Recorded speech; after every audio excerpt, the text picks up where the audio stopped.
Hi, folks. We're continuing on with the greenhouse here. I ended up putting up a few more rafter sets here, four more sets. One, two, three, four. Um, and basically, these other ones up to this point here, I had put them up with Paul and a worker that was helping him. And the three of us got them up. And then these other ones, I wanted to film this whole thing, but I forgot, which happens a lot. I'm all ready, and then I get caught up in the project, and then I have to, at the end, I go, oh, I forgot to film it. Okay, so I wanted to film this, but I had put a rope from this point here all the way down to the corner over here to strengthen it, and then I put a block and tackle up here, um, and hooked them to had these rafter sets sitting on here and out to here, and then over to the other side here, and then pulled the triangle, just raised the triangle up and got it in position. Terry helped me with that. She did the pulling on the rope because she had a lot of advantage, and I got everything in place. This was the extension I decided after having this first part done. Um, I thought, well, I'm going to have a wall here, and that's going to be the greenhouse. But then I thought, boy, this is nice having this big open space here, and if I had continued my clear panels here, then I'd have a big space here out front here, this whole big space out front here to do stuff, to pull in, drive something in, and work on it in the out of the rain and stuff. But it would be open on this end. It would be open.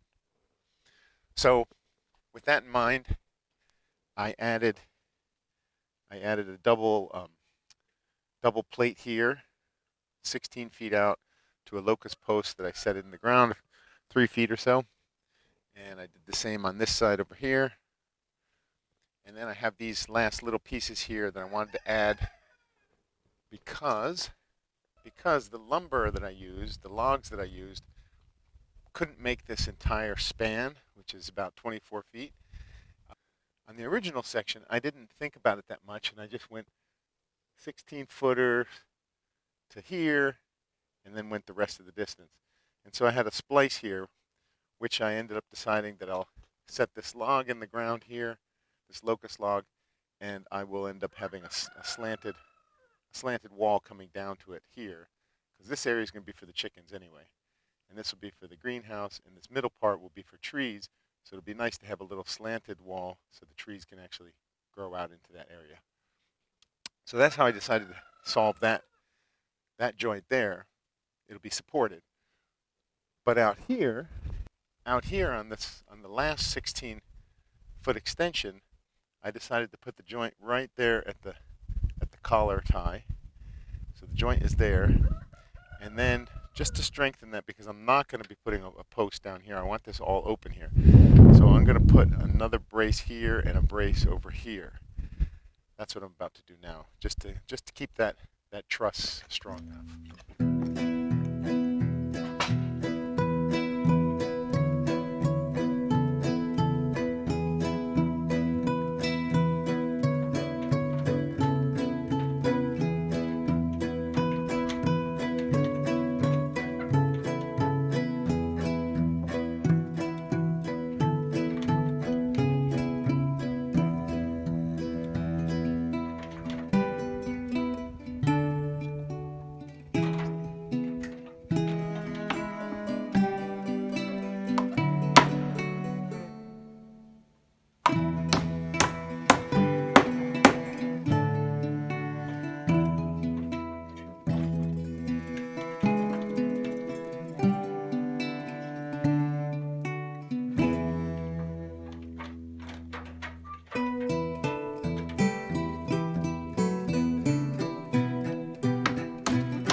Well, that's as far as I can go for now. I'm waiting to source some sheet metal for the roofing and polycarbonate for the clear wall on the other side, which doesn't look like I'll get that for a little while.